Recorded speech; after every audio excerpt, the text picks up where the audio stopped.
Verizon spends $12 billion a year on advertising and promotion, and their customers are paying for it. Well, Pure Talk doesn't spend that kind of money on commercials. Trust me, I would know. Consequently, they can offer you and my mother unlimited talk, text, and plenty of data on a blazing fast 5G network for just $25 a month. Dial pound 250 and say the words Mike Rowe, and you'll get an additional 50% off your first month. That's pound 250 Mike Rowe. Pure Talk, everything you need and nothing you don't. Experts are thinking a record $30 billion will be legally wagered on NFL games this season. The Detroit Lions are getting the most action to win the Super Bowl, followed by the defending champion Eagles. A bet on a game makes you virtually interested in any game, and you want to, you feel the same passion, the same excitement over big plays. So it's just really what makes sports great is having a rooting interest. Jason Robbins is CEO of one of the largest betting sites, DraftKings. We have somewhere between 50 and 100 people working on responsible gaming. We have a whole team of people that reviews. We have actually using AI to analyze and review customer communications and look for things to flag. Steve Kathan, CBS News. Law enforcement officials have removed a peace vigil that had stood outside the White House for more than 4 decades after President Trump ordered it to be taken down as part of the clearing of homeless encampments in the nation's capital. A volunteer says officials justified the removal by mislabeling the memorial as a shelter. Matt Piper, CBS News. Have wages caught up with prices? I'm Mark Hamrick with a Bankrate.com Personal Finance Minute. Even after years of strong pay increases, wages still haven't fully caught up with inflation. According to Bankrate's 2025 Wage to Inflation Index, prices have risen 22.7% since early 2021. Wages are up 21.5%, so that leaves a shortfall of 1.2 percentage points. This is progress compared to the worst of it. The gap peaked at nearly 5 points in 2022. Households are paying more than they're earning back still. Americans are noticing. Bankrate's Consumer Sentiment Survey finds more than half say the economy is on the wrong track. And one likely reason is their pay still hasn't fully recovered from the post-pandemic surge in prices. Is there good news? Perhaps. In industries like retail, healthcare, and hospitality, wages have outpaced inflation. But in areas including education, construction, and manufacturing, paychecks are still falling short. For more, check out Bankrate.com. I'm Mark Hamrick. The views and opinions expressed in this show are that of the show hosts, guests, and callers. They do not necessarily reflect the views and opinions of the staff and management of Wave 105 FM, Glimpses Media, or any of our partners. As we strive to provide quality, respectful, and engaging content, we welcome you to participate in the conversation. Thank you for tuning in to Wave 105 FM, the sound of Guam. Enjoy the show. Half a day, everybody. Coming up next here real soon is Challenge the Status Quo with our host, Melvin, Wonpat, Borja. It's all being brought to you by friends over there at BKU Rule. Be sure you check out our friends at Burger King today, and don't forget to vote for them for Pika's Best. They're bringing you Challenge the Status Quo here on Wave 105.1 FM. Let the show begin.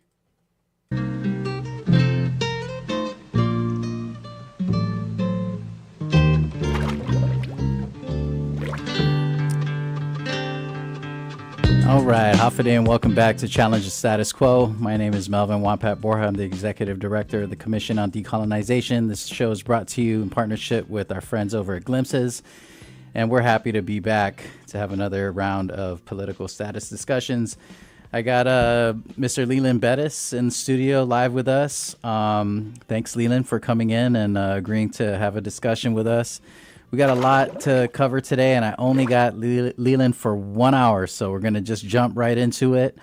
And we will, of course, be entertaining callers. If you're interested in getting involved in the conversation, the number is 922-1051 or 1052. You can text the 1052 number, right? 1052? Yep. And you can catch us also on the Wave YouTube channel as well as the COD Instagram live channel. So thanks to all of you who are out there listening and enjoying the conversation. We hope that you have a good time today and hopefully you learn something. So I asked Mr. Bettis to come in and discuss with that. Well, first, let me just give a little background for those of you who are unfamiliar with the name. Mr. Leland Bettis is one of the board members for the Pacific Center for Island Security, which is a think tank that does a whole ton of military analysis, particular to Guam. As you all know, Guam's relationship with the United States is primarily focused on defense. And without a fully self-governing status, it tends to be a very imbalanced and inequitable relationship. And so PCIS has been really active on commenting on some of the commenting and analyzing the military strategy for Guam amidst this global conflict between the United States and China. And in particular, I wanted to kind of frame this discussion around some of the activities in our region. And so, as many of you know, Guam is kind of it is the defense stronghold for the United States in this part of the Pacific. But as you also know, the United States has relationships through compacts of free association with the FSM, Palau, and the Republic of the Marshall Islands. And so, the United States military presence is undeniable in Micronesia. There's just a totally different set of understandings and set of rules that change the way that we engage. The way that Guam engages the Department of Defense and the U.S. federal government in regard to military is abundantly different than our neighbors in Palau, RMI, or FSM do. And a lot of that is the simple reality is that those three nations are freely associated nations. They have a compact of free association, which is basically a contract that terms their relationship, right? The rules of engagement for the two nations, which is abundantly different than what Guam has. Guam, as an unincorporated territory of the United States, does not have any kind of negotiating power. We really are a possession of the United States. It allows the United States government and particularly in the Department of Defense to do whatever it is they please in Guam without any legal obligation to seek the people of Guam or the government of Guam's consent. So our relationship with the military in particular is one that's based on consultation and not consent. All they're really legally required to do is to inform us. Even that, I would argue, is substandard and lacking. But there's been a ton of activity here in Guam, and I'm sure everybody, whether you are really tracking all of this or not, it's pretty hard to miss. So thank you, Leland, for coming to join us today. I wanted to open the discussion. I was hoping to have this conversation around just in the context of what we're seeing outside of Guam, still within our region, but outside of Guam. So in Palau, there was a story that broke last week that Palau has petitioned for U.S. protection of its citizens.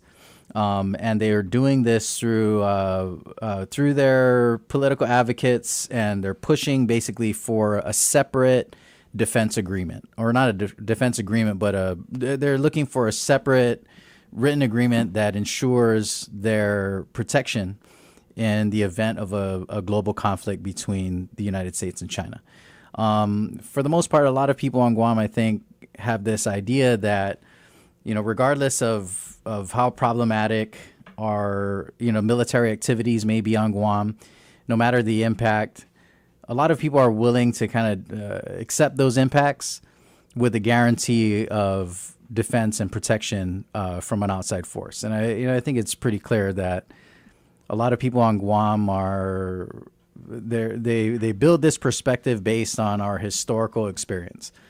A lot of people are acutely aware of the way that Guam is impacted when we're caught between two warring nations. We have very clear experience with this.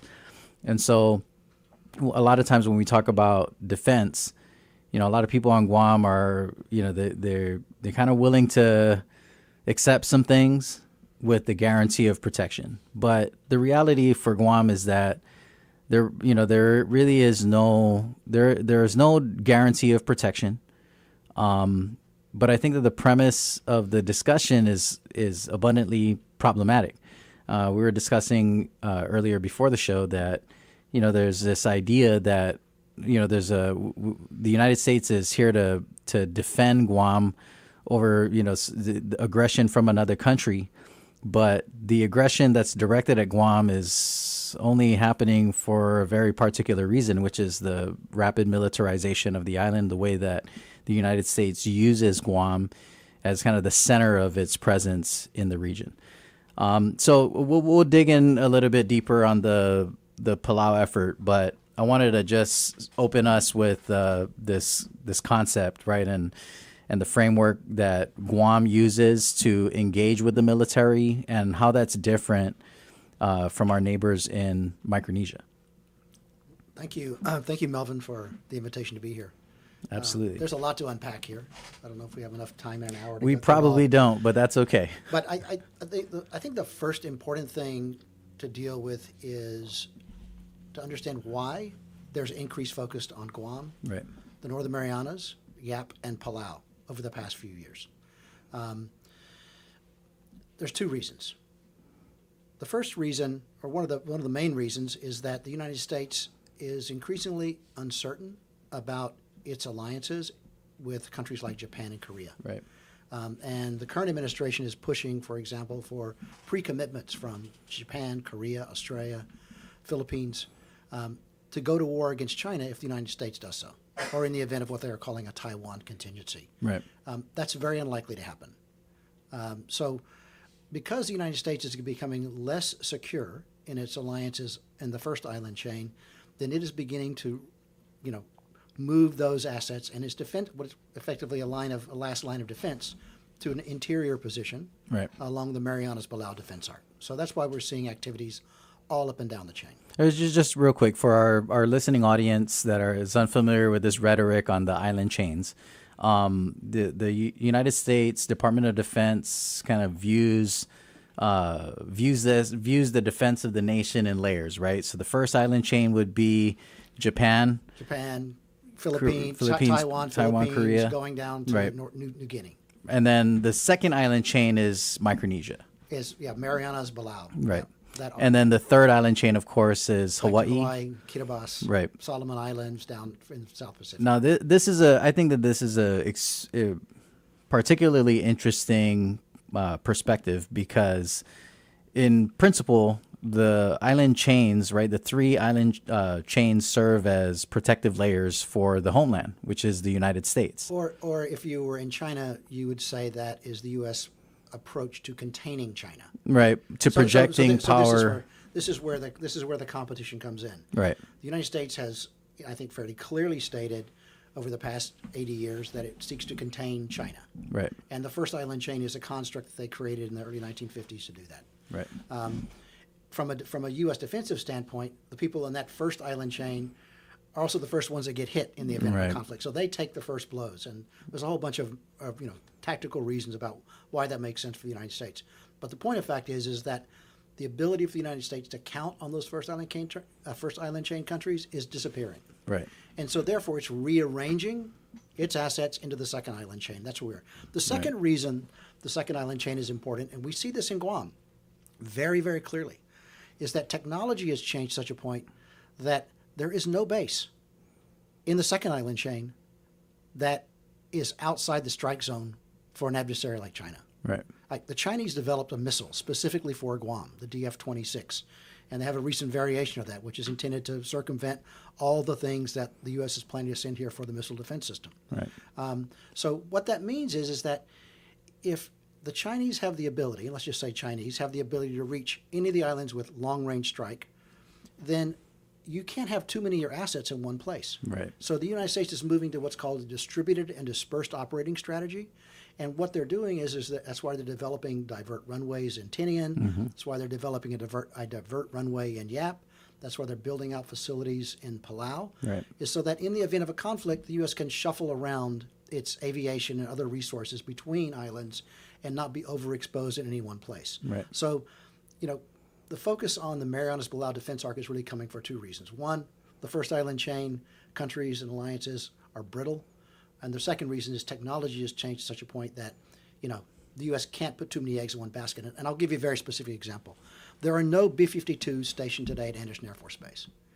And the United States pulled those out from basing them in 2020 just before they announced this distributed and dispersed operating strategy. Right. And basically they moved the airplanes out, or the B-52s out, because they did not want about 10% of the B-52 inventories that the United States has to be taken out in the event of a conflict. Right. So this just tells you they're not basing them here. They'll sort of fly in and out as they can on an as-needed basis. So there's just a couple of reasons. So I think that general framing is really important to understand why today some would say the Marianas Bilbao Defense Arc is more important to the United States. You might look at it another way and say the United States is really now dependent on the islands in the Marianas Bilbao Defense Arc for what their defense strategy is. The question is, how do we leverage that? Right. And I think that's always, it seems to be an ongoing conversation and debate. Everybody on Guam, I think, has a different idea of what leveraging value means. How do we use this to our advantage? How do we kind of make the best out of this situation? But I think it's clear in this, especially in this scenario, right, when we're looking at Guam's relationship with the United States versus their relationship with one of the freely associated nations, that there's a very kind of clear disparity, clear advantage to our neighbors in Micronesia that have a freely associated relationship versus, trying to engage as a territory. You had mentioned something really interesting before the show about, that they're between the nations in Micronesia, Guam, clearly has the largest presence, the largest kind of base footprint.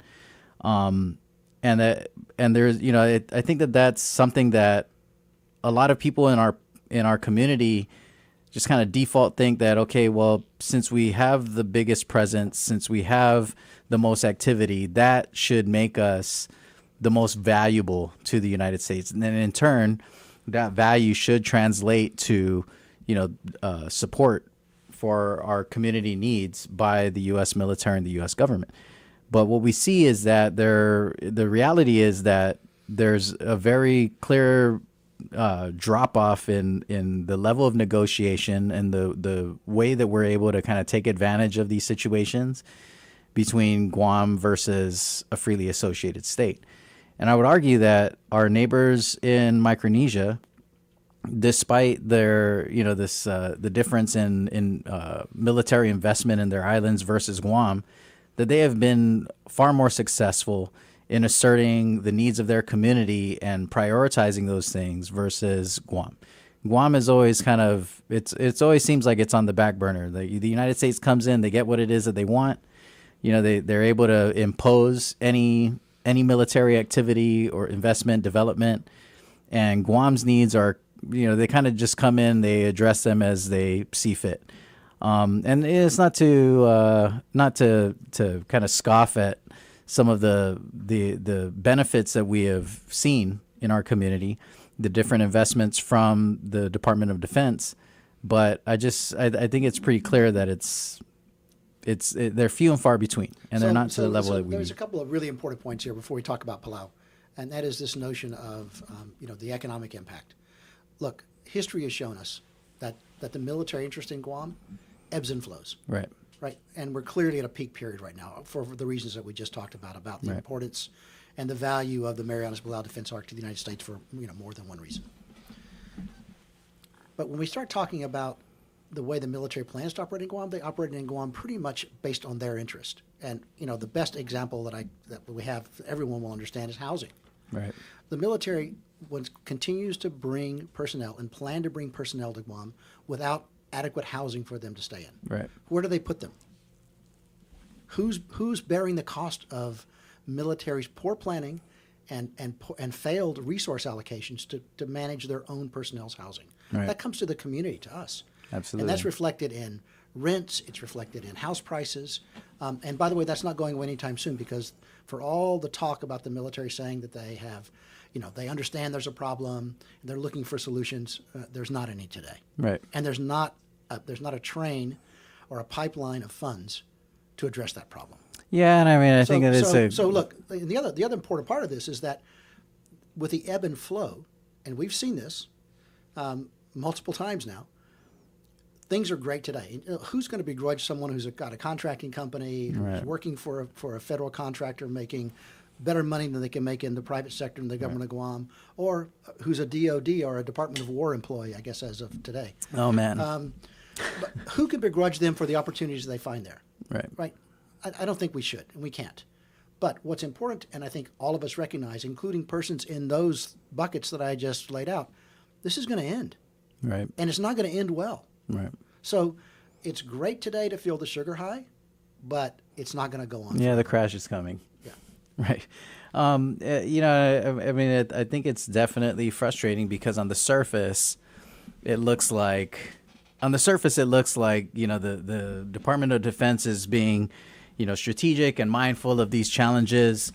And at least that's what we're made to believe, right? That's always the message that comes out of the Department of Defense. We're good neighbors, we're stewards of the environment, we're listening to the community, we're responding to the needs of the community, we're committed to investing in Guam across the board. And this is the consistent message that, we've been hearing this since, 2009 when they first started discussing the bilateral potential of an agreement between the United States and Japan on the relocation of Futenma Air Base. Camp Blas has been in the news a ton. And I think a lot of people on Guam look at Camp Blas as, that's where they're going to house all of the soldiers. But Camp Blas clearly is insufficient to handle the volume of soldiers that they're transferring to Guam. And even now, we're not even at peak buildup yet, but we're seeing the way that soldiers and dependents are kind of spilling out into the community outside of the base, and the disparity between what the military housing allowance is and what people can afford on Guam. And I mean, it's, I'm not a mathematician, but this math is pretty simple. That there's clearly military dependents and soldiers clearly have access to resources that allow them to afford accommodations well above what the local families can afford. They're increasing the price in the community is what's happening. Right. It's more than what they can afford. They're actually driving prices up. Yeah, and I mean, I think it's not even that math is pretty simple, right? If you're a renter and local families can afford, $1,000 less than what military families can afford, it changes the average cost across the board. And so, we're seeing local families being priced out, and it's not just in rental. I think it's also in home ownership. The cost of home ownership is staggering. And there's a lot of kind of double speak, right? We know that it's a challenge always to get resources into Guam. Building materials, construction materials, and labor. For the military, too, by the way. It's expensive. Absolutely. Yeah. Absolutely. But, we always hear that, the investment in Guam, the commitment to investing in Guam is real by the United States. And we hear it often, we support, improving the situation, improving the way that we're able to receive resources, supporting foreign labor into Guam, but it's not exactly what it appears on the surface. I mean, there have been efforts to approve H-2 visa waivers, but the priority remains within the fence, inside the fence. And so there's definitely a labor shortage. There's a shortage in resources. And there's also a disparity in what families can afford versus what, the federal government can afford. And so, we see all of these things compound into a very complex situation, a very challenging situation for our community.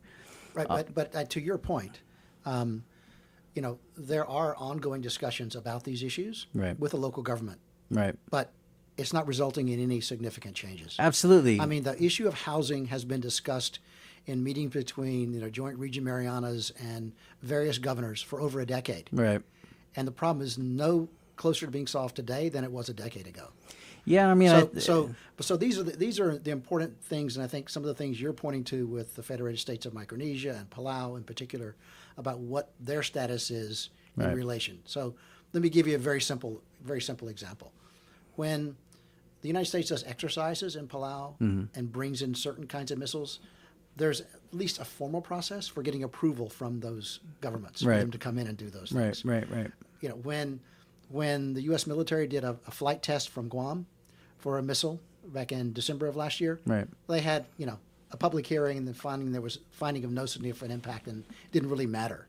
or anyone. Didn't matter what the landowners adjacent to the property said. Didn't matter if the government of Guam had a view. It was going to be done anyway. Right. So there are some structural differences. And I think, clearly the way the compacts are set up, the United States does have prerogatives that it doesn't have, for example, in Fiji or Vanuatu or even in New Guinea, where it is working on setting up some bases with the government of Papua New Guinea. Right.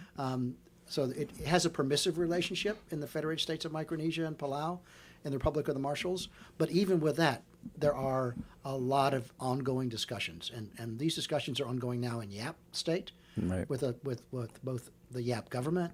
The traditional leaders in Yap are a part of that discussion. And it's obviously going on in Palau, which involves the government of Palau as well as traditional leaders. Right.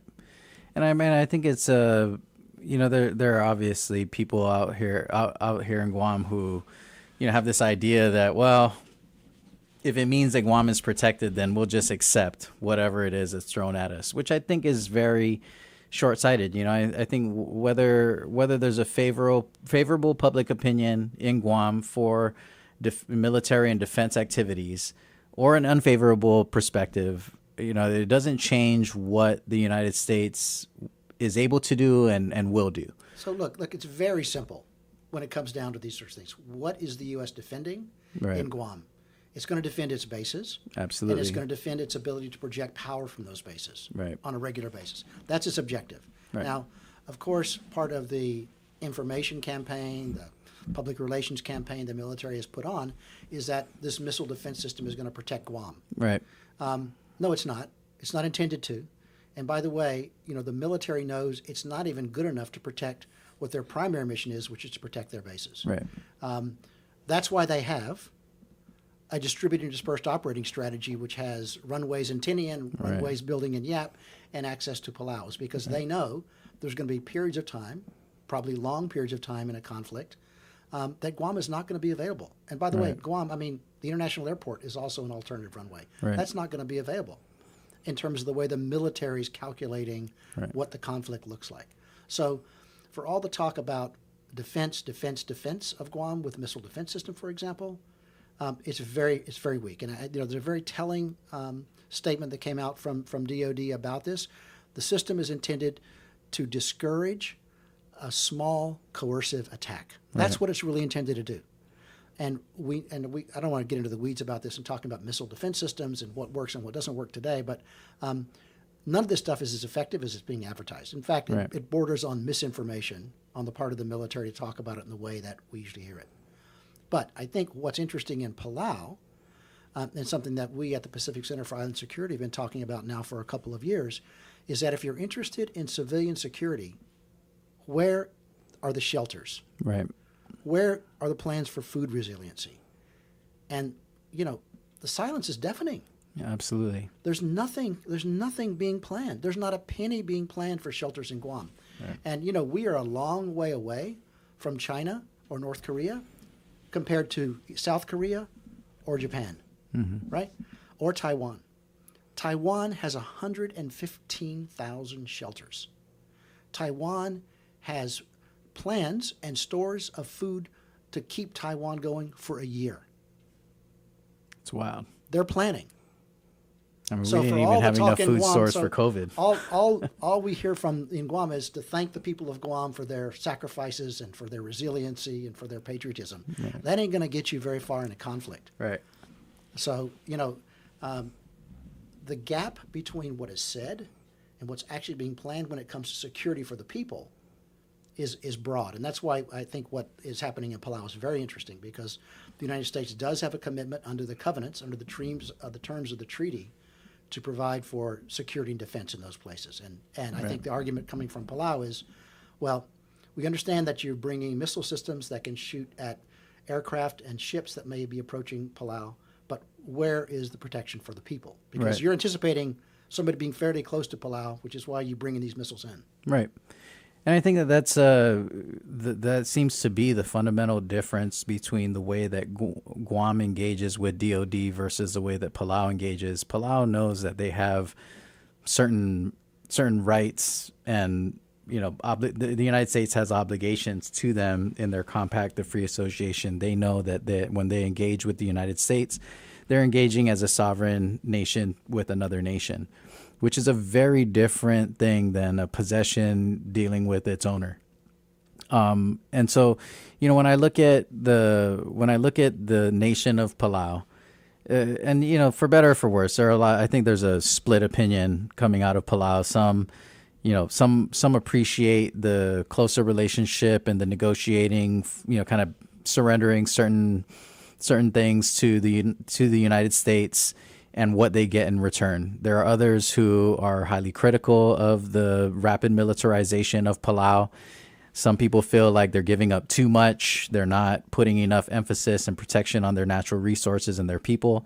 But, no matter how you look at it in Palau, I think that one thing is undeniable, that Palau is operating at a very high level in regard to how they're dealing with the United States as compared to Guam. Guam, I wouldn't even call what Guam is doing negotiating.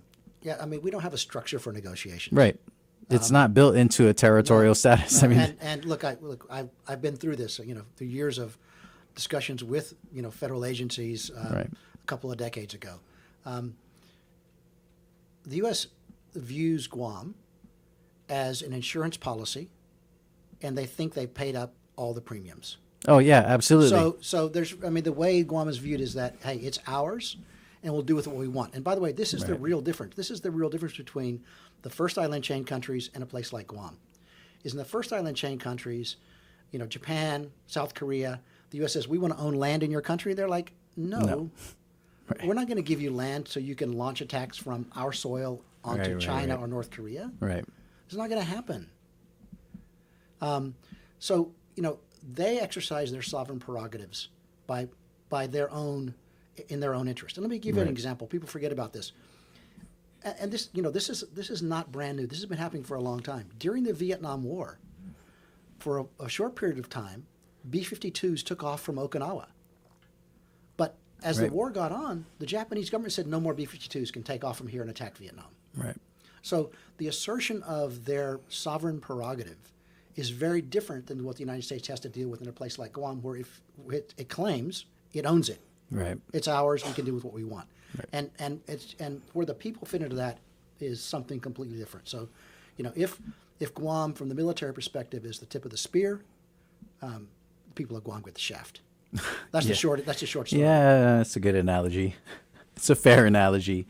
I think about no matter how this conversation has evolved, it always brings me back to the beginnings of the buildup. Before anything started happening on Guam, when the United States when the DoD released their draft environmental impact study for the whole of the buildup, one of the things that always stood out for me was when they discussed the possible locations of the realignment, right? The gist of it was that the Japanese government had kind of they reached their max, right? They were no longer entertaining the possibility that Futenma Air Base was going to continue. They knew that the writing was on the wall. Okinawans, a lot of respect to Okinawans who marched like 90,000 people in the street and consistently had protested the presence of this base and engaged not only the federal government but their local government to that end. And so when the United States and Japan were in agreement that, yeah, we're going to close this base down, but we're not just going to eliminate a base, we're going to relocate the base. There was and when Japan agreed that we would help foot the bill, then the discussion turned to, okay, so where is it going to go? And I'll never forget reading the DEIS's 10,000-page document, and in the beginning they started with the location. And I remember the possible locations were Hawaii, California, the Philippines, and Guam. Those were the four kind of preferable houses for the base. And, of course, Hawaii said no. They got Kaneohe Marine Corps Base. California's got Camp Pendleton. They didn't want any part of it. Subic Bay was a major fail in the Philippines, and they didn't want any part of it. And the Department of Defense kind of just chuckled at that. Like, yeah, well, we weren't really interested in those anyway. Guam is and always was the preferable location, and they were very upfront that Guam's political status is an advantage. That's what makes Guam favorable, is that Guam as a territory is considered sovereign U.S. soil, and that they can do whatever they want here with little to no interference from the local government. So there's a really important point in that. And we found out subsequently, the Marines never wanted to leave Okinawa. Right. And the reason we only have 100 Marines here today is because they're dragging their feet as long as they can, because they don't want to leave Okinawa. Right. Because the geography of Okinawa, in terms of a possibility of conflict with China, is so much more valuable Absolutely. than being in Guam, Right. because of all the issues involved around moving people and personnel. So we always get told in Guam, oh, your geography. Right. You have to deal with the fact that you're just, unfortunately, your geography makes you strategically important, and therefore you're kind of screwed because of your geography. Well, in this case, the geography in Okinawa is so much better. But the difference is not the geography in Guam. It's the colonial control in Guam that makes the difference in the decision process. Right. They can't just throw their weight around in Okinawa the way that they do here. But I think it's also important to weigh this notion about Guam's geography being sort of the determining factor of all that we experience. Of course, Guam's geography is important, but it's more than that. Absolutely. They will forego geography when the political conditions are such that they can exercise unilateral control. And I think that that's the key here, right, is that the people of Guam, I think, really need to be acutely aware that there is unilateral control over Guam by the federal government. And that's undeniable, which is a very different scenario than it is with Japan. And you mentioned earlier in the show that, in the first island chain, which includes Japan, that these relationships and the kind of guarantees of stability and presence are deteriorating. I think it's no matter how you look at it, I think that that there is a beauty and a strength and a power, right, in a nation asserting what is right for them, regardless of what their motives may be in a relationship with another nation.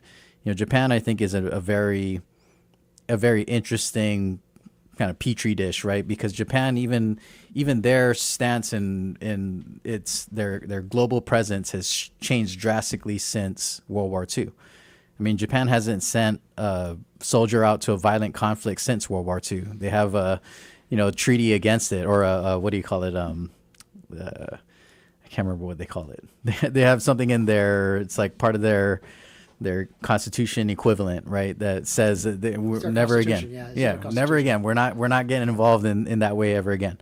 And it's not to say that Japan has not had a role in violent conflict. They just only send people out for humanitarian aid.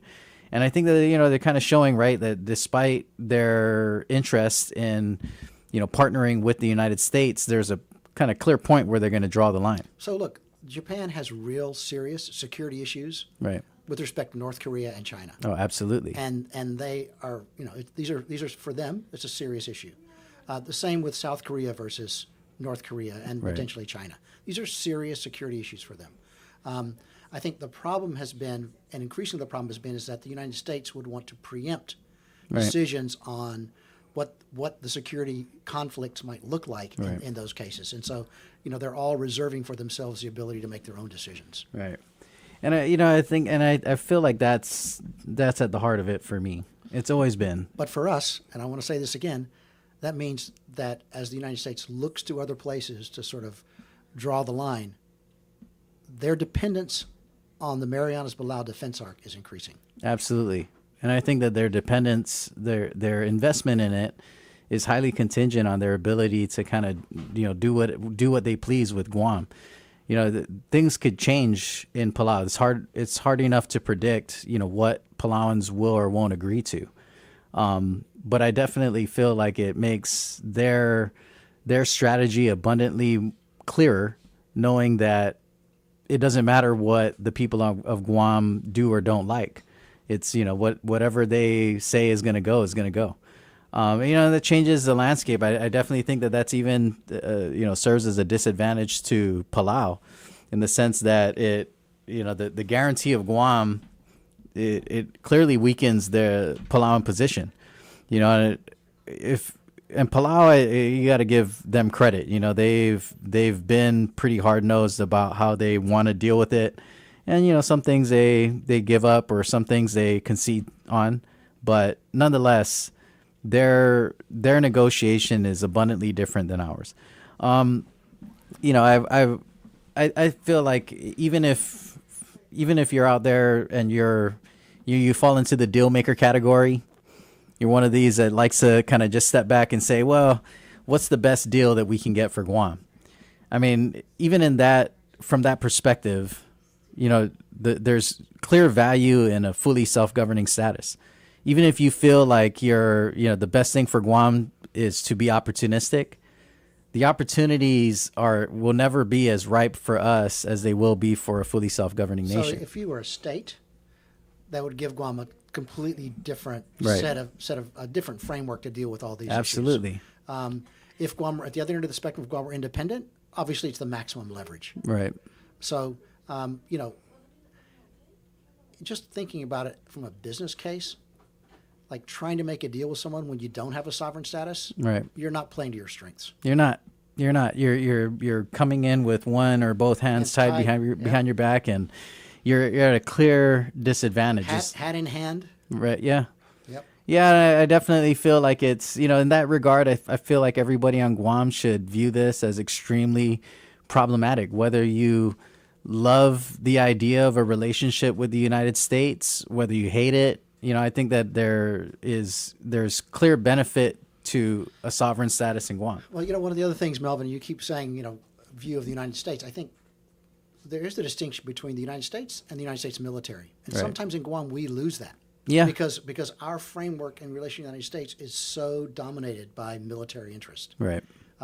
There's a whole another United States besides the military. Yeah. There's a whole different decision-making process besides the military. Right. We lose sight of that in Guam because the military is so forceful Right. in bringing what it wants to the table and getting it done. Yeah, we don't even know what it means to, you know, to maneuver as an equal partner in the system. You know, it's, you know, like you mentioned earlier, right? If Guam was a state, there's a totally different set of rules that and set of circumstances that we engage with the federal government on. And same if we were freely associated or if we were independent. You know, none of those things are in our wheelhouse as a territory, which is extremely problematic, especially when you consider, you know, what is the risk for Guam, what are the impacts for Guam, and what is the, you know, the value and kind of intent by the DOD for Guam. It's even small things. Right. It's things like, you know, machine gun firing ranges over waterlands. Yeah. If you're a member of the U.S. Senate, as a coming from a state, Right. You can slow down or put the kibosh. Oh, absolutely. On that. And it happened. It happened, Right. you know, on the East Coast. If you know, the issues of PFAS, for example, Right. the way that PFAS is being addressed around military bases in the States is so much different than what we're seeing in. Oh, it's got so many more teeth. Yes, so much more teeth. So, yeah, there's just a whole bunch of very specific things we could talk about. We don't have time today. But, I mean, clearly having a sovereign status makes a world of difference. I agree. Well, I know I only have you for another 9 minutes, and there is a caller on line 1. So I want to give the caller a chance to weigh in. We got Kaduku on line 1. Hafaday, sir. You're on the air. Do you mind turning your radio down a little bit? We got an echo. Melvin? Hafaday. Yeah, who's the guy you're talking to? This is Mr. Leland Bettis. He's from the Pacific Center for Island Security.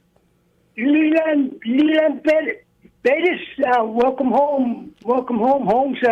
It's been a long, long time. You probably don't even know who I am because I know who you are. Half a day. Ang manita ang tisan sa niket ay si Peter Kabu Yes. and she Ted Nelson. Oh, yes. Anyway, one thing about Guam, my unincorporated trust territory of the United States, I own you. You say I should do and do as I say. And then na pilo mo sa pilo, bituli toli tanong dito for free. Ano ba? Okay. Japan, they swore to never become a superpower with Nagasaki and Hiroshima. Am I right or wrong? Well, you know, the world is changing in 80 years. I know it's changing, but that don't mean we have to change with it. And I understand people despair. And where does despair break? When it hits in the tip of the spirit of what's in it for us. You're not even invited to the table, man. You got no say-so. I'm just saying, I love America, and I like the military. What they do to us out here, we throw in everything, the kitchen sink, the toilet paper, the toilet seat, and what's in it for us? Then the run. Where are we going to run to, Leland? There's no place to run. They're going to relocate the Malonco and the women, the children to Kentucky. Well, maybe we can survive another 100 decades and then come back maybe 100 decades later after they contaminate this island. And we're at the tip of despair against America's enemies out here. Russia, North Korea, China, Kim Jong-un. And what's in it for us? They taught me since elementary school, panogi tomorrow. Pudi tanu mo, is like na pamakilu patok mo with liberty and justice for all. Tada justice me do ganodum. And we tada down windows family will pay a war claim 75 years later. Chicken feed. They paid the Japanese 25,000 apiece because they were put in cells. Vitamin mataga, man mare, man naka, man matulaya. Prisoners of war. And here we are, we're still kissing, you know what. Hey, man, can we be friends? 60-40, I'm just 60, I'm 40. So right now we're 0. But it's nice to see you back again, Leland. I hope you. Hey, Leland for Governor of Guam. This is Jules Masi, senor. Thank you for calling in and sharing your thoughts. And Melvin, that lady from Hawaii said, International World Court, bro. You've been denied 3 times in Guam. Knock on their door, because that's what they require, 3 times, and they will listen to you, and then Hawaii will be right behind you and all the other colonized nations. Maybe that's the way to go, because they've been doing it for a long time. That's a mistake they made, man, and he was giving you before that window of opportunity closes again, and then we're stuck another 100 decades on Guam, nuclear contaminant, nobody in, nobody out. I hate to say it, but China was marching with their Guam missile killer. Maybe we should show them a few things.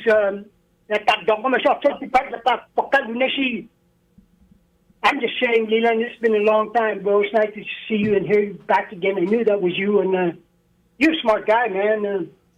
Put some of that into what's going on here, and she's smart. They got rid of him, you know why. Thank you, Jonathan. Boys, man, I'm about the only one surviving right now, and I'm still going to keep on fighting back, even if it's only one. But hey, anyway, welcome back, man. And Melvin, you're doing a good job, bro, and thank you for putting me on the air. It's Jules Masi, senor. Thank you for calling in and sharing your perspective. We appreciate it.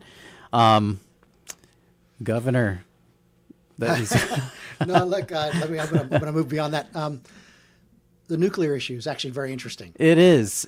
So I don't think people in Guam are aware of this, but there increasingly over the past 3 years, in U.S. think tank circles, has been a growing discussion about limited nuclear conflict. Right. And in particular, limited nuclear conflict in a war with another nuclear power. Mm-hmm. And in particular, what that limited nuclear conflict would look like in a Pacific. Right. In the Pacific. Not Indo-Pacific, the Pacific. Yeah, the Pacific. So there's a whole bunch of scenarios. But U.S., not Chinese, U.S. Establishment think tanks regularly reference Guam as a likely target. Right. For a bunch of different reasons. And there's there's a range of scenarios. But so there's sort of an understanding that Guam is a likely target, and then people are hoping that all of a sudden people are going to get smart and going to work toward managing escalation so it doesn't go to a global nuclear conflict, so it's not suicide. But right. I just want to throw out that the caller is not off when he talks about some nuclear issues, because these are certainly on the table today in the way U.S. think tanks, and I think behind that, U.S. military strategists are talking. Right. Or as the head of Indo-PACOM said in congressional hearings in the spring, he wants to have submarine-launched nuclear weapons that are tactical because he doesn't want to have to go to suicide. Yeah. He wants to be able to use a nuclear weapon without escalating to a global conflict. Right. Well, I mean, I think it's particularly interesting when you include the rest of the world and the perspective that other nations have on nuclear conflict, or even just, nuclear anything, really, everything from energy to, storage of weapons and contamination. A lot of nations, particularly Pacific nations, have been at the forefront of, this anti-nuclear campaign. And Guam is just kind of always left out of that discussion, even though Guam has a very clear history of nuclear impact and nuclear associated issues. I had not too long ago, I had Robert Celestial here, who's the kind of spearheading PARS, the group that is advocating for nuclear compensation. Yep. And I think it's extremely frustrating when you see the way that states have been able to advance their cause on nuclear compensation and the disparity between states and Guam as a territory. And the impact on Guam is abundantly clear. And the way that abundantly clear and a multiple number of years in exposure compared to states. Yeah, right. And I mean, I would even argue that it's, the disparity between their response in the Marshall Islands versus the response in Guam. I mean, it's just staggering. Status. Yeah, right. Absolutely. And I think that that's the thing that, people often kind of write that off as, well, they dropped the bomb in the Marshalls. So, of course, they're going to get, more attention, more resources, higher level negotiation.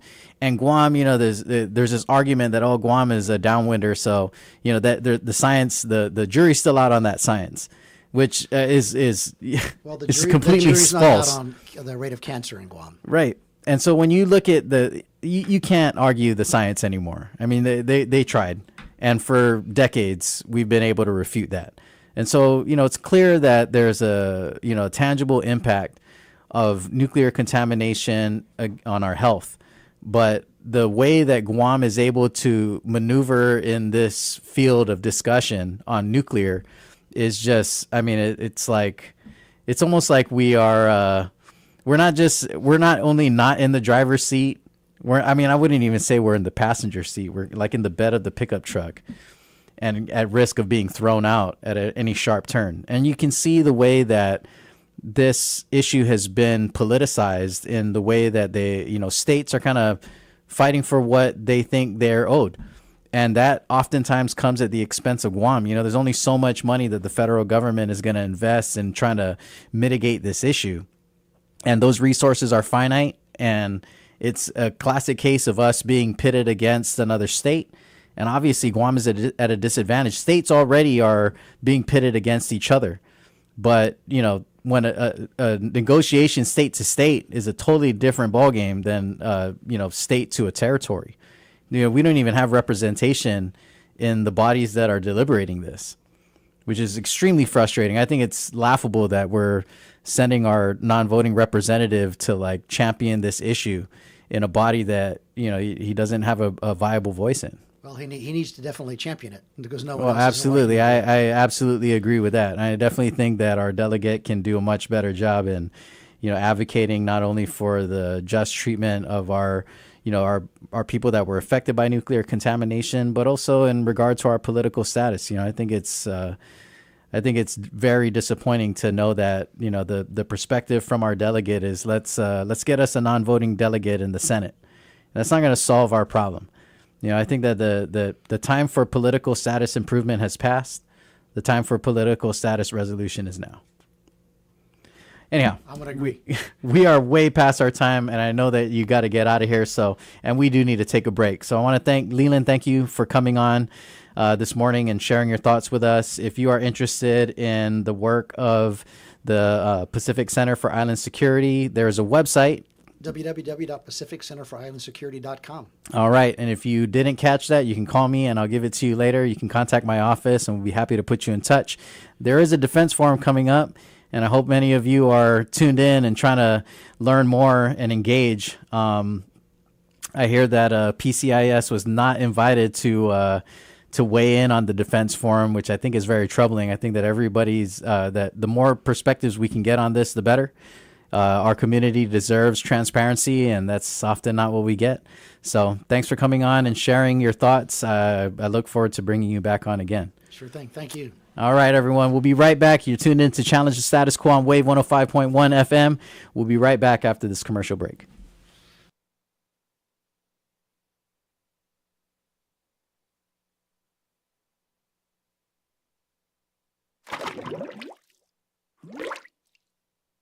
By O'Reilly Auto Parts.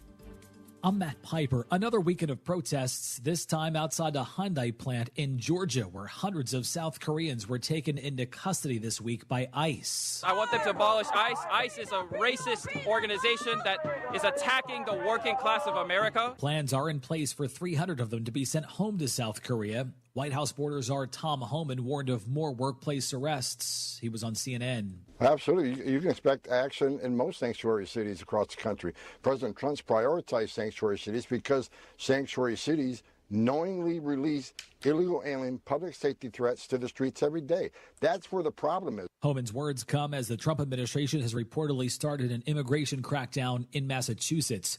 CBS News Boston's Anna Myler says it's expected to last through the month. The operation includes the city of Boston. Sources say the operation began late last week and is expected to last for several weeks. The administration reportedly says it is targeting, quote, the worst of the worst criminal illegal aliens living in the state. Health and Human Services Secretary Robert F. Kennedy Jr. gets support from his boss after a grilling on Capitol Hill. The president acknowledged that Kennedy isn't conventional, but he is shaking up the medical establishment, which needs it. Well, he's a different kind of a guy. He's got a lot of good ideas, but he's got a lot of ideas. You know, normally they don't have any ideas, and that's why we have problems with autism and so many other things. Kansas Republican Senator Roger Marshall says the criticism of Kennedy is misplaced. Anthony Fauci did more to create vaccine hesitancy than Bobby Kennedy will do in his 4 years or 8 years, however long he is as secretary. That's where the problem is. Marshall spoke on CBS's Face the Nation. Christopher Cruz, CBS News, Washington. In Houston, a funeral for the 11-year-old who was shot and killed while knocking on doors as part of a prank. Loved ones wore shirts bearing his face to the funeral. Alyssa Valdez says she has family that knew the little boy personally. I have a lot of family that knew the little boy personally. It's just so tragic. There's no words for it. To have that, like, a life to be taken away that young. The suspect in the shooting is behind bars on $1 million bond. He's expected to return to court next month. The U.S. Open men's final is underway. That's what it sounded like when President Trump arrived, a mix of boos and cheers. The 2025 Video Music Awards show is tonight. Lady Gaga tops the list of nominees with 12. The VMAs will air on CBS for the first time in history. They'll also, of course, air on MTV. They start at 8 p.m. Eastern. This is CBS News. Think O'Reilly Auto Parts for all your car care needs. Get the parts and service you need fast from the professional parts people at O'Reilly Auto Parts. So my mother is thinking of switching from Verizon to Pure Talk, but she's worried the deal sounds too good to be true. Michael, she said, how can those Pure Talk people offer me the same basic service as Verizon for so much less money? I said, Mom, go ask Google how much Verizon spends on advertising and promotion. A few seconds later, my mother said, oh my goodness, $12 billion a year? That must be a typo. I'll tell you what I told my mom. It's not a typo.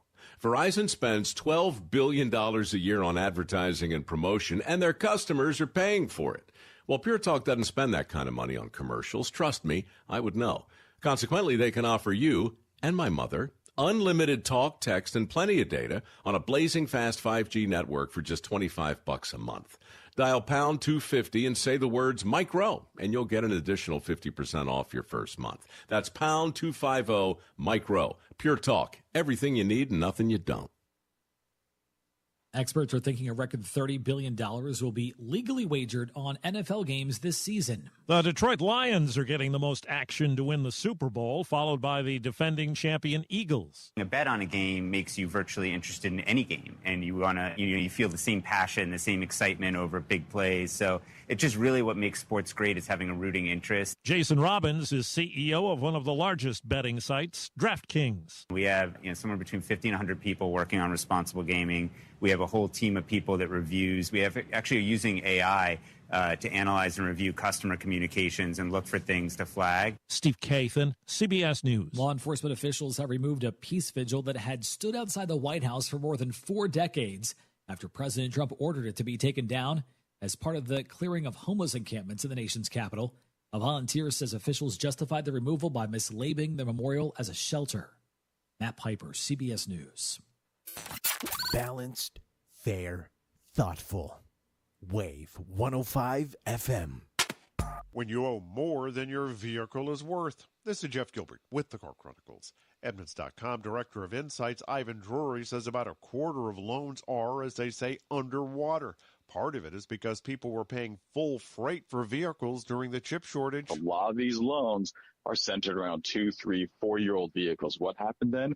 Higher MSRPs, people fighting over cars. Then there are high interest rates, meaning little principal is paid off in the first few years of a loan. You couple that together with the heavy prevalence of 6 and 7-year loans.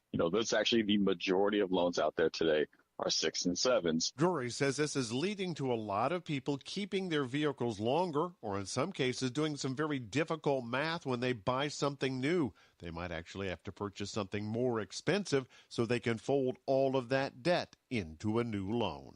With the Car Chronicles, I'm Jeff Gilbert, CBS News. Many companies are moving slow on AI. Thank goodness many employees are moving fast. I'm Jeff Colvin of Fortune magazine with the Fortune Business Update. Lots of companies have invested money on AI, but in a recent survey from MIT, 95% of them say their corporate investment has so far not improved their profit at all. 0.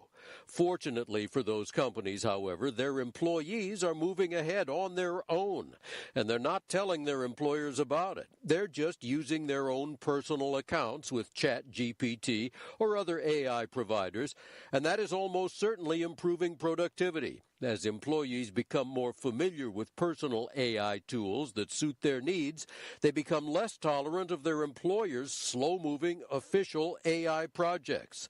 It's a striking difference from new technologies of the past, which employees mostly hated.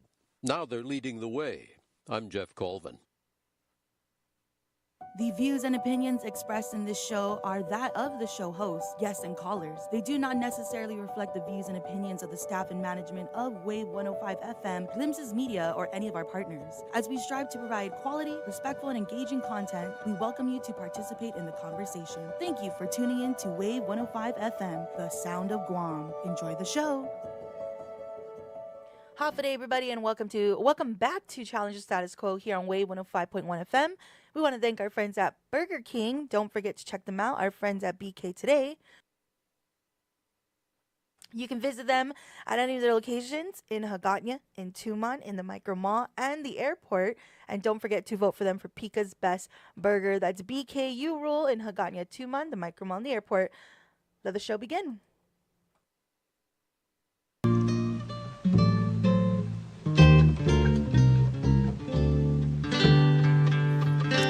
All right, and we're back.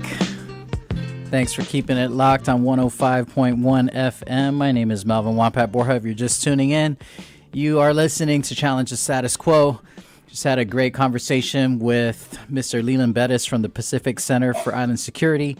For those of you who don't know, Leland Bettis was also the former director of the Commission on Self-Determination.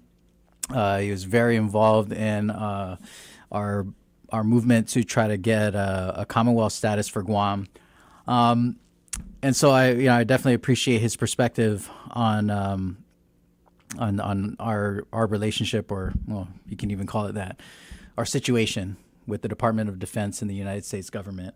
A lot of what we're discussing this morning was centered around the military strategy in the region in light of this global conflict between the United States and China.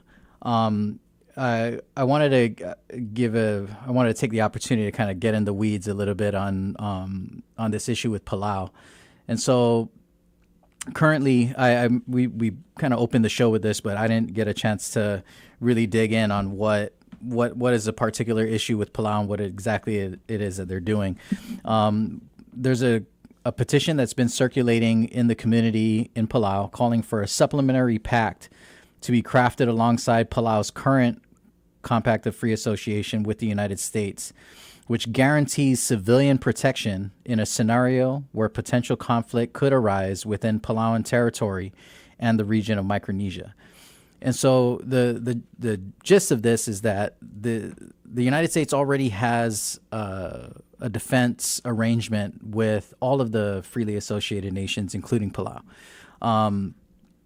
As a freely the real, I guess, the nutshell difference between an independent status and a freely associated status is that in a compact of free association, you are essentially like an independent nation, but you have an exclusive arrangement, an exclusive deal, or partnership with a particular nation, in this case, the United States.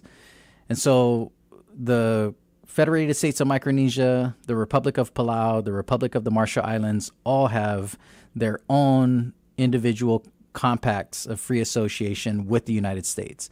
Now, their agreements are similar in principle and unique to each one of them.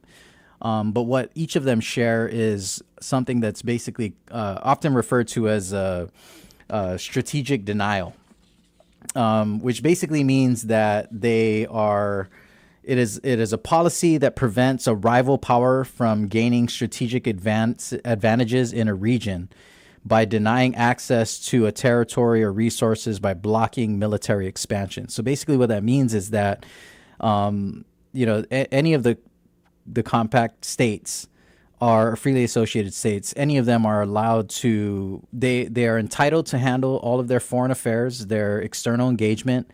They can partner with any nation that they want to in regard to economic development or tourism or infrastructure, education, whatever.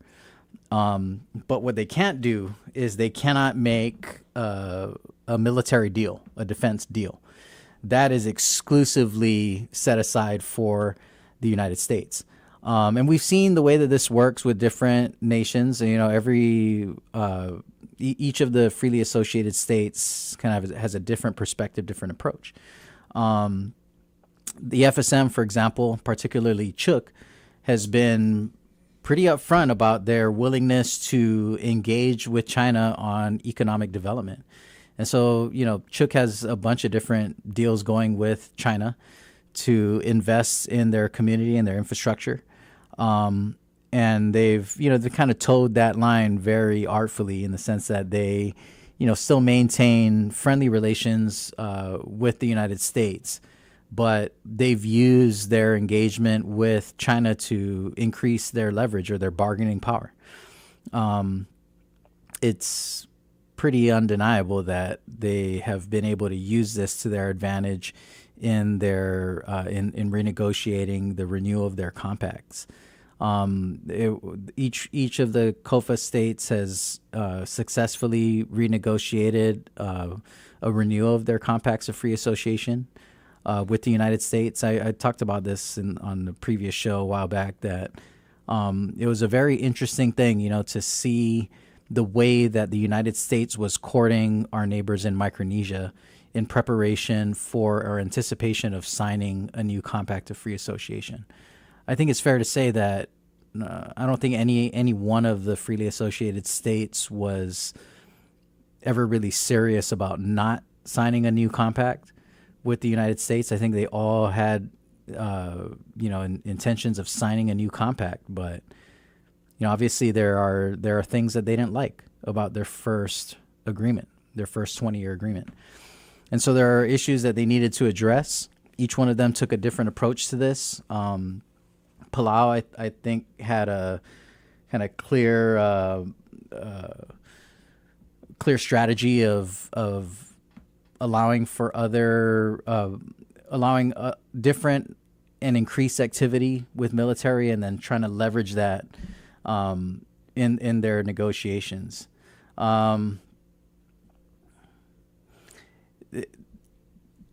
China and the FSM the FSM through its relations with China took a kind of different route. And the Marshall Islands, I thought the Marshall Islands did a really great job in regard to their history of nuclear testing, and they managed to kind of keep that ship sailing. Each one of them, I feel like walked away with a better arrangement, but I'm sure that's debatable in each of the nations.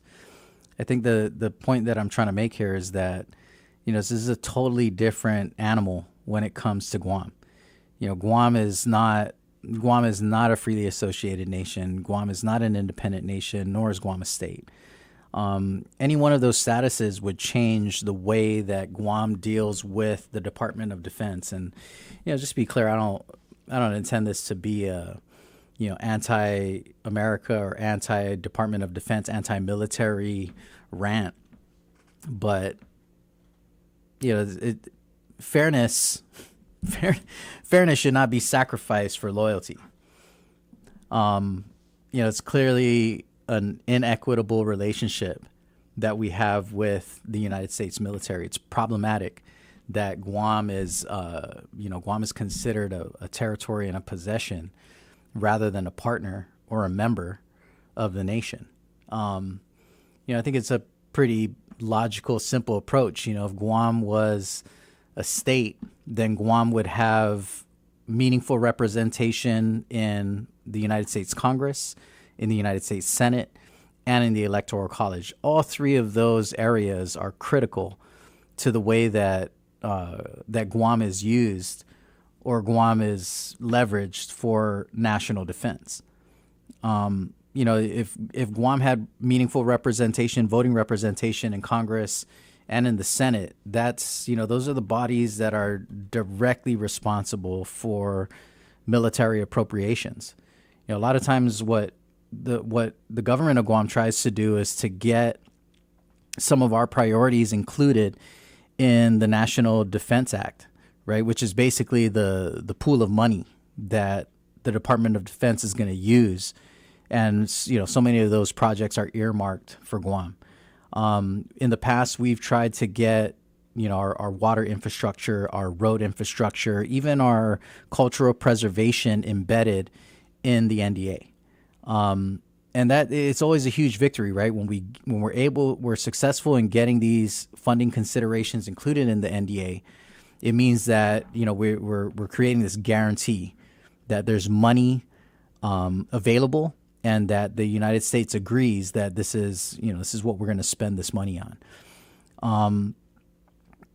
This is a totally different approach than what the Federated States of Micronesia or Palau or RMI utilize as part of their strategy. Very different also than an independent nation like, say, Japan.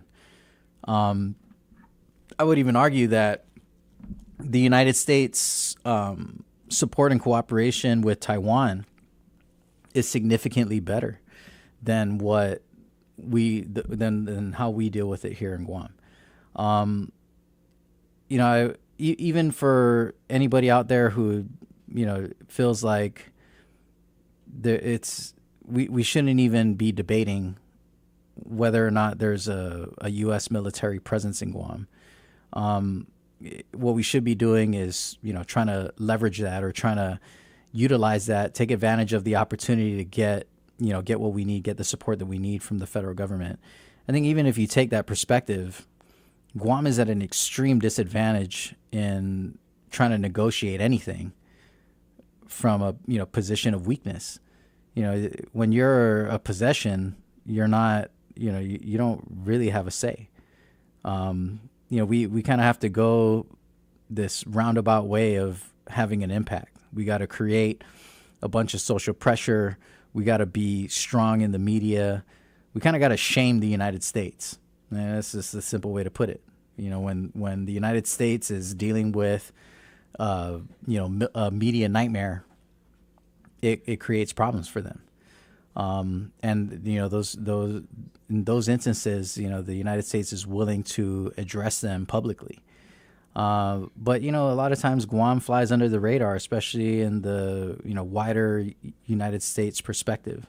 Still a lot of people out in the United States who have no idea what Guam is or where Guam is, or that there are U.S. citizens living in Guam, and that there's this clear disparity in the way that citizens in Guam are treated versus citizens in the continental United States. So, I feel like it's important for all of us that, regardless of your stance on the global conflict, or on the military, or on defense, or just our relationship with the United States long term, I think it benefits all of us to have more sovereignty, more say, the ability to stand up for what it is that we think is important for our community, rather than being unilaterally controlled by the federal government, which is exactly what we have being an unincorporated territory. I got a caller on line 1. If you're interested in getting down with this conversation, the number is 671-922-1051 or 1052. You can WhatsApp, text your questions or comments to the 1051 number. So if you are on WhatsApp, that line is active, and you can text your questions or comments. I'm monitoring the comments on the Instagram Live, so I can respond to them accordingly. And Reese is over here tracking the Facebook comments, YouTube comments. So we're trying to stay on top of it. If we miss you, I apologize. But you can always call the station and get on the air and have a discussion with us. So anyway, I want to get to line 1. We got Senyot. I'm not sure. Huh? Oh, we got Senyot Kaduku on the air. Hafide, Senyot. Welcome back. Can you hear me? Yes, sir. I can hear you. I got PTSD, and I didn't have to go to Vietnam to get it. I got it here. Yeah, I think a lot of us do. And, unfortunately. We don't have to prove anything to the United States. We stood up and fought all her wars and her flag. And this is what they do to us out here. Right. You want to be a U.S. citizen? They come fly them under our wing. Use our U.S. Constitution, go and then do what we want to do.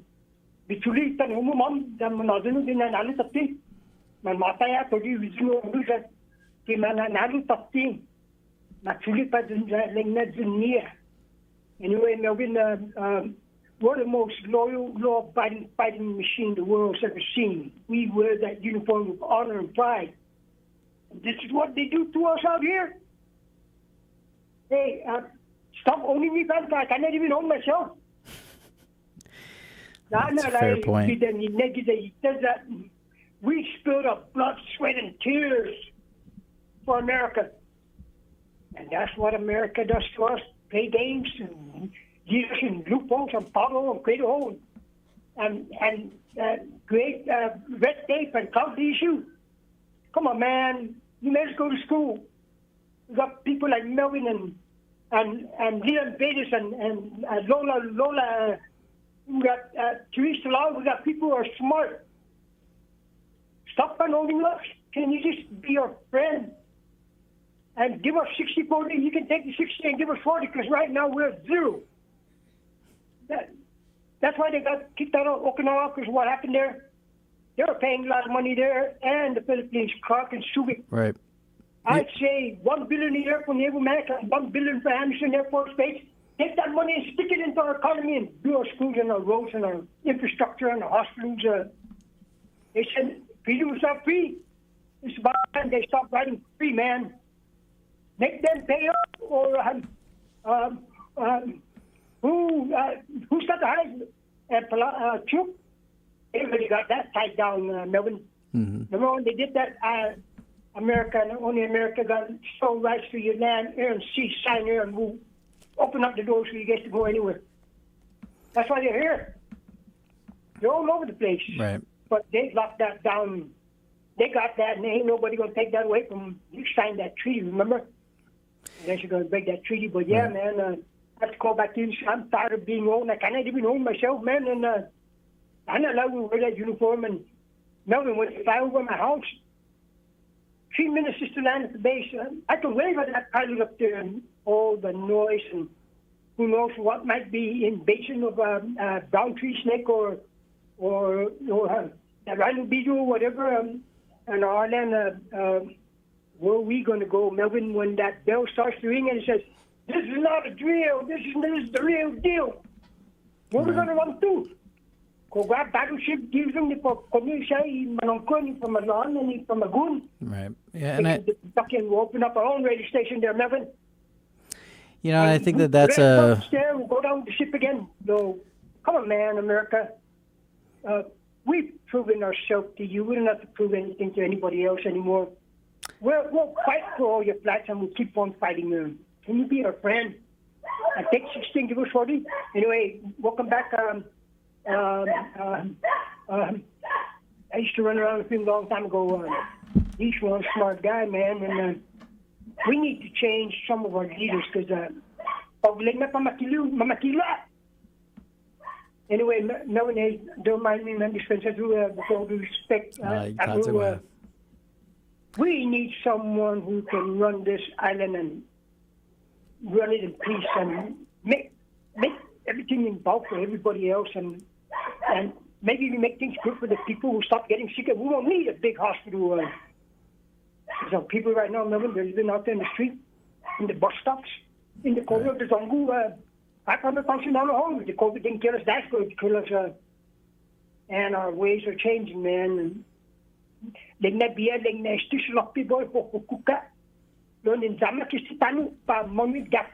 got no place to go. Thank you, Melvin. Thank you, Senyot. I appreciate you calling back in and sharing your thoughts. You know, I think that's a fair point. That you know, when the people of Guam talk about security, you know, and people in Pacific Islands in general, I think, talk about security. You know, national security is not just limited to the military or, you know, violent conflict. Yes, those are very important aspects to the defense conversation. But, you know, national security for a Pacific island includes climate change. It includes food security. It includes environmental security. It includes sustainability and waste management and healthcare. And I think that that's something that, you know, I don't necessarily think it's lost on our community. We've seen the way that, you know, our community has really worked to expand the perspective when it comes to national security. There was a story just recently about the lieutenant governor was out there engaging with the Department of Interior.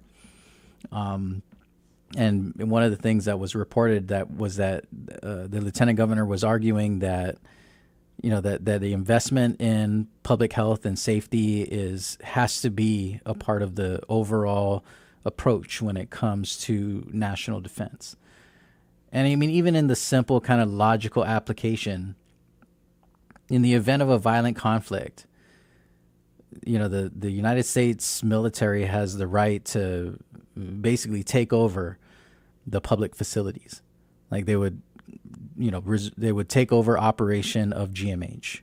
They would take over operation of GRMC. And, you know, it's understandable, right? In a violent conflict, there will be mass casualties, and we have to be able to respond in that way. But, you know, I think that it's just it's a very short-sighted approach, right? And it's a very incomplete approach because it only prioritizes direct action for the community in the event of a conflict. But even that, I think, is insufficient. You know, earlier Leland had mentioned that there are a significant number of shelters that have been built in Taiwan. There's you know, food stores that have been built and are being populated so that in the event of a conflict, Taiwan can shelter citizens and they can survive a year without food, you know, utilizing their stores, which I think is a beautiful thing. and it's a very it's a very strategic approach to the contingencies, which is a very different thing, very different environment than what we experience here on Guam. There have been a lot of people out there in the community that have asked these questions. If the priority is the defense of the island and our people, then where are the other pieces? And no matter what you think about the effectiveness or efficiency of a missile defense system, I think that the thing that really gets my red flag going on defense and the missile defense system is that it's incomplete. It's incomplete, and it bears asking the question, what is this system defending really? The military strategy and technology is constantly evolving. And the way that our neighbors in Micronesia and, even in the first island chain in Japan, South Korea, the way that they have maneuvered in their negotiations with the United States has always been done in a way where they put the needs and desires of their community first. I mean, it's undeniable that there are benefits to Japan in having allied relationships with the United States. And Leland mentioned this earlier in the show that one of their priorities is to defend themselves, have the support of the United States military in the event that there is an attack on Japan or Korea. And they are, significantly closer to a violent aggressor than Guam. And so, Japan has changed their stance quite a bit and changed what it is that they are willing to and not willing to get on board with. And we're starting to see that those partnerships, those relationships are different. And they're changing. They're changing constantly, changing rapidly. But Guam's conversation is not changed since, 1898. Guam's conversation hasn't evolved. Even with the signing of the Organic Act, that gave us, authorized the civilian government. And this takes me back to the first Guam Congress walkout, which, don't get it twisted, that was a protest. The leaders, these elected officials on Guam were protesting that they weren't being given meaningful authority. They were not being empowered to lead the island by the people who had given them their vote of confidence. And I mean, even though the Organic Act of Guam has evolved significantly since 1950, as too has our local government, what hasn't evolved and hasn't improved is our ability to create parity, equity with our administering power. And I think that, we've seen the rapid evolution of our neighbors in Micronesia and the way that they've been able to engage at a very high level with the United States. But any of these political status options, I think, are an improvement from what we have now.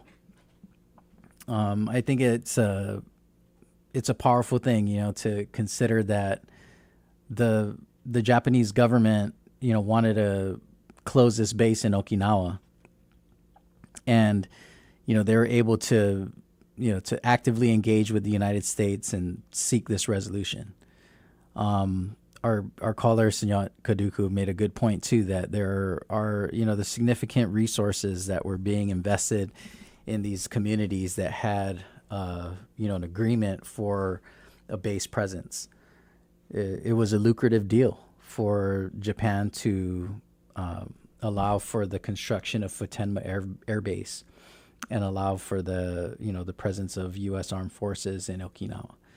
It was extremely lucrative for the Philippines to, allow for Marines in Subic Bay.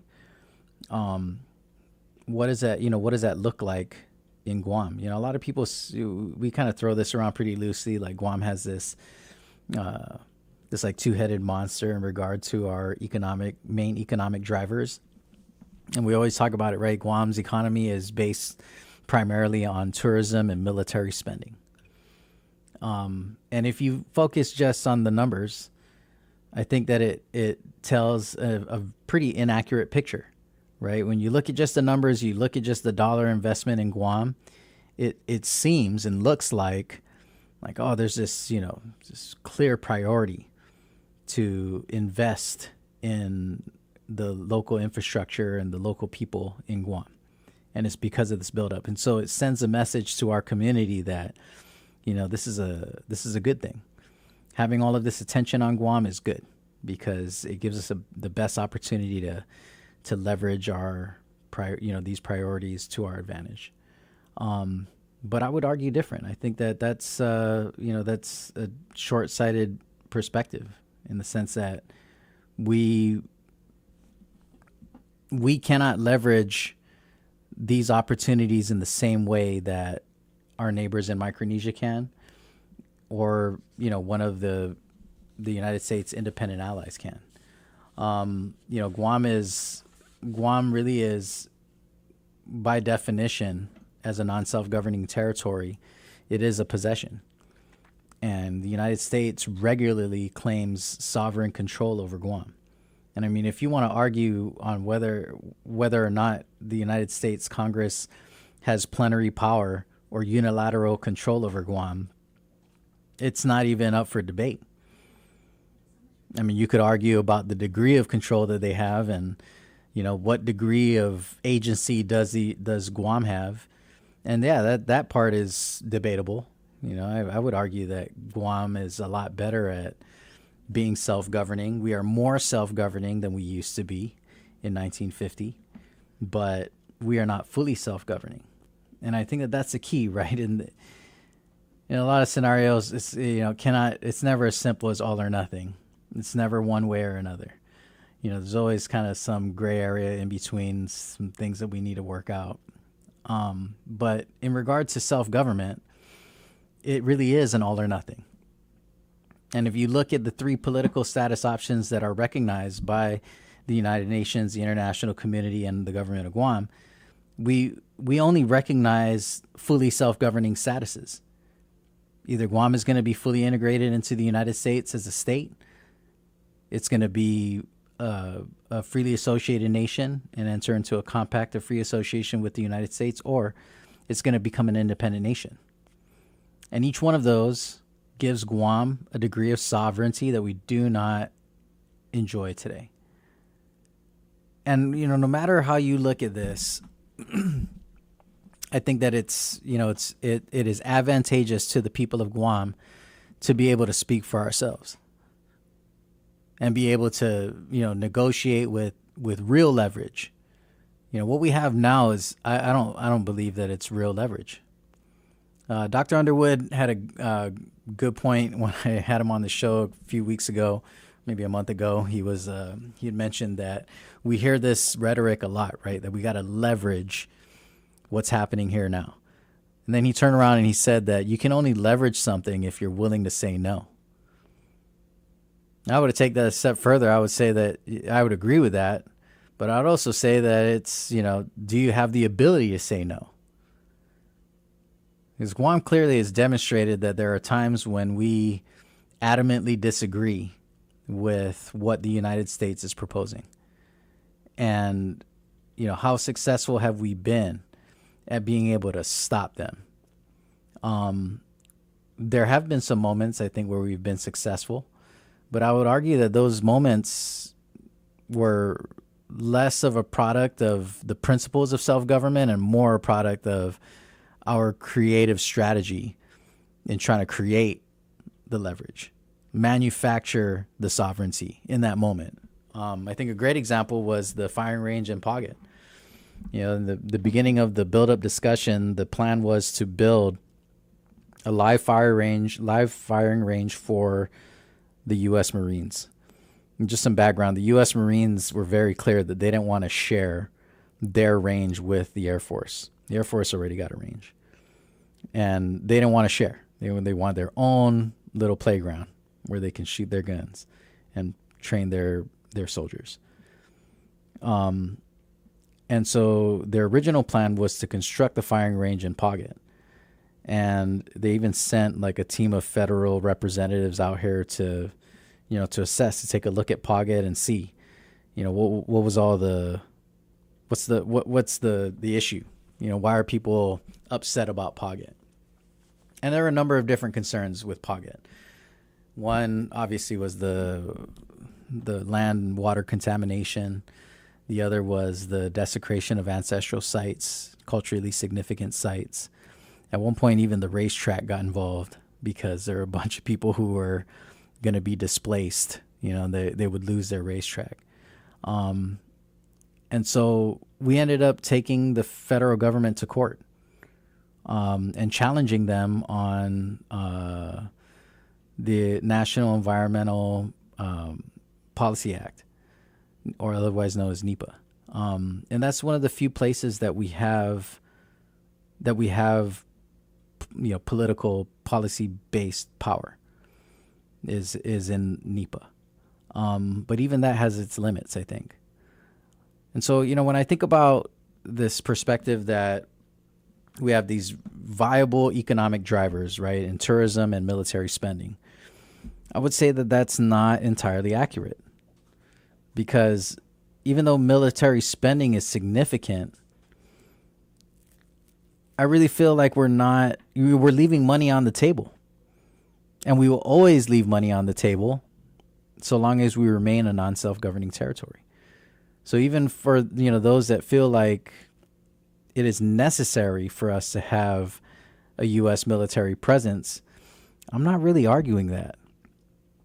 I just think that if we're going to have such a profound military presence, such a huge military footprint, that the people of Guam need to be empowered. And the people of Guam need to be able to say when enough is enough. Just recently, there was a proposal or a bill put out by Senator Sean Gumatautau that was basically, we're going to have to do a whole show on this alone, but basically Senator Gumatautau is proposing that a parcel of land, a significantly large parcel of land in Maleso, be leased to the National Guard so that they can have a training complex, training area. And I thought it was really interesting that, this is the National Guard we're talking, right? Our local contingent.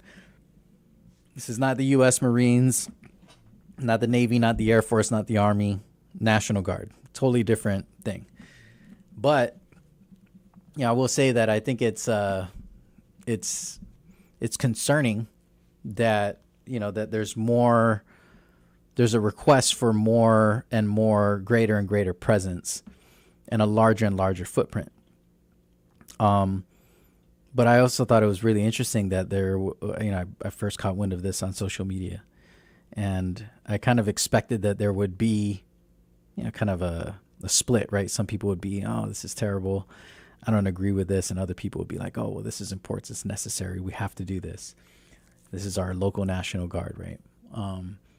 But the dominant sentiment was, when is enough enough?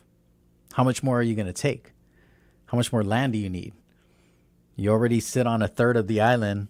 We're going to make it more?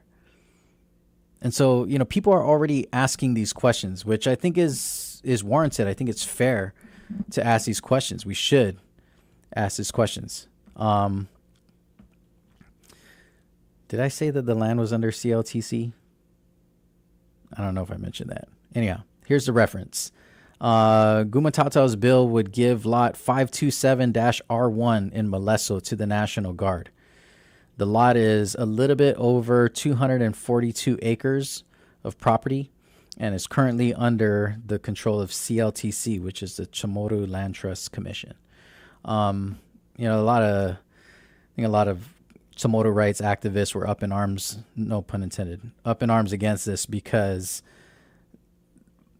the CLTC was basically built as a land for the landless program, right? It's built for the development of homes and agricultural plots. we've been seeing how the program has been used for leases, like commercial leases, private leases, or even government leases when land is necessary or needed. And, of course, even that's a double-edged sword, right? Because even the CLTC needs resources to operate. Lease arrangements definitely bring in much-needed revenues. But I think that it's also responsible, appropriate to recognize that, if Guam was a fully self-governing nation, the potential and value of a relationship with DoD is abundantly more powerful and impactful. What is the value of Anderson Air Force Base or naval base as a fully self-governing nation, as a state of the United States? What is the impact if we are able to, have a vote on the NDA rather than just putting a proposal through in committee, voting in committee, and then we kind of just disappear on the floor? What is the value of that land if we were negotiating a compact of free association? That's a totally different set of circumstances. The United States wants to have a presence here, and we get to say, well, this is how much we think it costs. This is what we want in return. We make suggestions right now. We comment, which I think is abundantly problematic. It's very, very problematic. That's what we do, is we comment. We're talking about like the buildup in the very beginning. The buildup is clearly a huge undertaking that is going to impact almost every aspect of our lives here on Guam. I mean, even down to the simple things like traffic. They're proposing in the beginning, they were proposing, I think the number was like 80, increase in population of 80,000 people. And that was the first kind of imagining of the buildup. 80,000 people, which is inclusive of soldiers and their dependents and military contractors, private contractors, all that stuff. But 80,000 people, that's crazy. It's like almost doubling our population. And all we had at our disposal in the deliberation of these plans was to comment on a DEIS, say, we like this, we don't like that. And a lot of people, a lot of people's comments were met with no significant impact. Well, that's not a significant impact. And who gets to decide that? Who gets to decide what impacts are significant and which ones are not? You know what one of the mitigations was? I'll never forget this. When there was not really much of an argument when we said that this would have a negative impact on Samoa language and culture. Just for the simple fact that we're changing the demographics significantly. And so this is going to have obvious impact on our ability to perpetuate and preserve and protect Samoa language, culture, and history. And one of the mitigations that the military proposed was that they're going to play Samoa music at the airport. I'll never forget this. Which they're doing, right? just to give credit where credit is due. Shout out to the leadership at the Antonio B. Wonpat International Airport. Thank you guys for playing Samoa music. But that's not going to solve the problem. And that's not going to negate the impact. That's barely going to mitigate the impact. I think it's problematic when all we can say is, here's our comment, and then they come back and say, okay, well, this is what we're going to do to mitigate the impact, and it's a take it or leave it. We're equally concerned about the dredging of Apra Harbor, right? One of the other projects was to dredge over 100 acres of coral reef so that they could make Apra Harbor capable of accepting a nuclear aircraft carrier that can make a U-turn inside the harbor. And so currently, at the time, the harbor was just not big enough. The biggest deep sea port in Micronesia, but not big enough for an aircraft carrier to pull into the harbor, make a U-turn, and go back out. And so normally you would have to, park the aircraft carrier outside the harbor and use smaller ships to unload it or reload it or whatever. And, of course, the Department of Defense was like, oh, no, go. We got to make a U-turn or nothing. And so a lot of people were concerned, like, oh, well, I don't feel good about you dredging, just tearing up the ocean floor and killing all of these all of this coral reef just so you can make a U-turn. And the military's response and mitigation was, well, we're gonna plant corals in another place. we're gonna do this like coral respawning project because we're good stewards of the environment. They say the similar thing about the Nelsoni tree, endangered, plant species and even medicinal plants, right? We got to tear up all of these plants so that we could build the firing range in Camp Blas. But just because we're good partners, what we're going to do is we're going to invite all the Surahanu in here, and you guys can collect whatever plants you want before we bulldoze everything. Like, oh, we're going to cut down all of this EFIT, but we're going to give it to the carvers. We're going to give it to the carvers so you guys can make stuff with it. See? We're being good friends, good neighbors. This is going to impact your economy because then you can carve a bunch of stuff that you can sell to be good for your family. I don't think it's fair and balanced. Maybe I'm biased, but I feel like the math is pretty simple on this one. It's not very advanced calculus. And so nonetheless, right, I think that there are clear places where we are at a disadvantage, and there's a clear disparity in our ability to negotiate, in our ability to, quote unquote, leverage the opportunity or the situation. That just is not possible with our status as it is today. We have been successful. I don't want to discredit the work of the community, and the community has been very proactive, I think, for a number of years. We mentioned earlier that the original proposal for the buildup was at 80,000 people increase in our population. The projections for military personnel and their dependents is up to 35,000 by the year 2037. And those numbers are as of April earlier this year. And so there's been clear changes, right? Things that we have been successful at. But nothing that's going to stop it. And I think that that's one of the things that the military was very upfront about. Was that we're not talking about a state here. We're not talking about a freely associated nation. We're not talking about an independent nation. We're talking about a non-sovereign government, a government that does not have any authority over its land and its natural resources.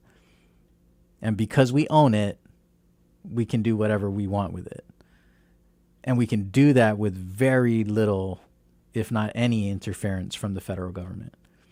And we've seen that. We've seen the way that, they've been able to kind of shift and pivot. I mean, Paget was a great example, right, of a community response that was successful in kind of, changing the situation.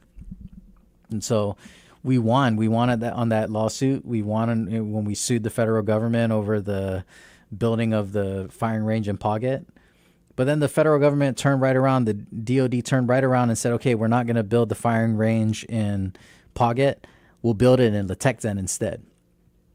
And because Letexen was, still under federal control under U.S. Fish and Wildlife, that was entirely possible. And I for me personally, I couldn't help but kind of go back to the 90s when that land was first slated for return to the people of Guam. And at the final hour, U.S. Fish and Wildlife swooped in and was like, oh, wait, don't return that. We want to make a nature preserve, an endangered species preserve. And there are to be fair, there are a lot of people on Guam who are like, oh, yeah, I'm okay with that. I'm okay with that. We have to protect our endangered species. We're going to bring back the cocoa with this thing. It's going to be great. Good around for everybody. And there are a lot of people out there who are just like, no, don't drink the Kool-Aid. Don't be fooled. This is just a way to keep the control of this property under the federal government.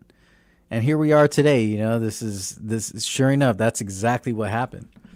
Yes, it was turned into a nature preserve. Yes, there was work being done to mitigate, the impact on endangered species and critical habitat.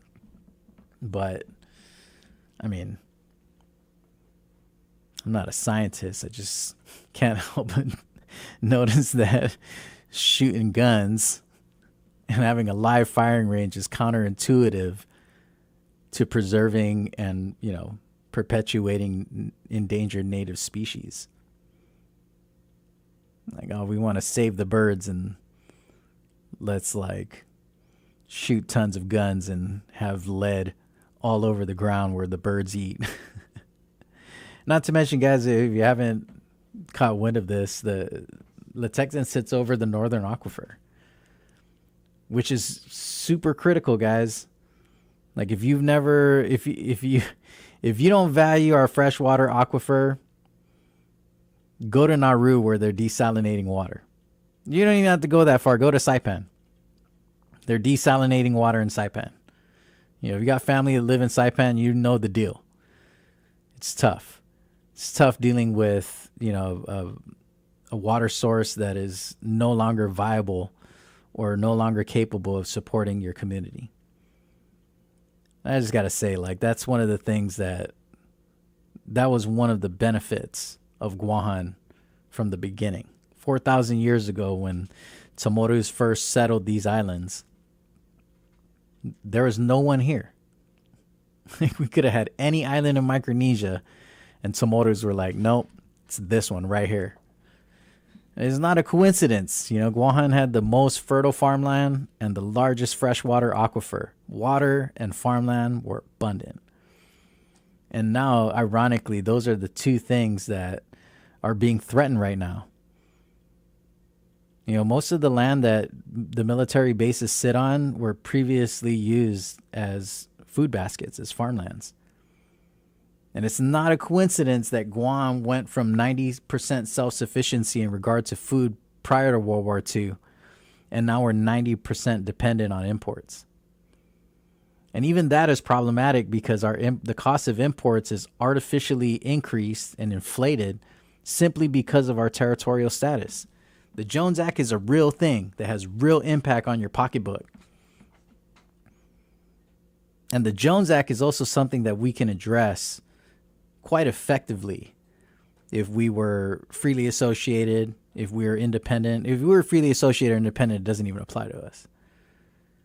If we're a state, we can absolutely fight this in a much more viable way than we do today as a territory. The application of the Jones Act is really possible because we're a territory, we're a possession, and we simply don't have that kind of political strength to change it. Anyhow, we are up on the top of the hour, and unfortunately, my time has come to an end. But we're going to be back next week on Monday, 10 to noon, and I hope to hear from you again. I want to thank Senor Kaduku out there for sharing his comments, and for all of you out there on our Instagram live feed and the Wave YouTube channel. Thanks for tuning in. Everybody out there in Radio Land, drive safe, stay safe. And if you are interested and need more information, you want to learn more about the issue, you can visit us at www.decol.guam.gov. That's decol.guam.gov. We have a fantastic study called Gihamotna that analyzes many different aspects of our local government and the impact that our political status has on those things. And so I encourage you to pick up a copy and give it a read. We got a lot of great information and resources available at our office. You can reach out to us at guamcod@guam.gov, and we look forward to hearing from you. Stay tuned, everyone, and have a great day, and we'll look forward to seeing you next week. Adios. KGUM-FM, Dedido. The talk of Guam is Wave 105 FM. This is CBS News on the Hour, sponsored by O'Reilly Auto Parts. I'm Matt Piper. Another weekend of